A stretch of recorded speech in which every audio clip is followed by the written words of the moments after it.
Cursive lowercase b. Begin with an undercurve, loop back, slant, undercurve, check stroke. Undercurve, loop back, slant, undercurve, check stroke. Undercurve, loop back, slant, undercurve, check stroke. This check stroke or tail, as you sometimes will hear, is what is connecting the B to other letters within a word. Go ahead and practice the letter B a few times until you feel comfortable. You'll notice that if you cover up the second part of the B, it looks like the letter L. You've only continued on with that undercurve and final check stroke. After you feel comfortable with practicing the letter B, you can write the word bat, B, A, T.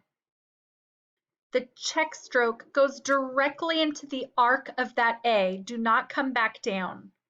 So again, bat, B, check stroke. Now go into the arc of your A. Come back, T. Bun, B, U, N. Again, what's really important to understand is that you use that check stroke as the lead-in to begin your next letter. The letter U, if standing alone, starts with an undercurve at the baseline. But when it's connecting with a letter such as B, you don't start at the baseline. You flow right in. If you imagine the check stroke, it flows right into the letter U up top.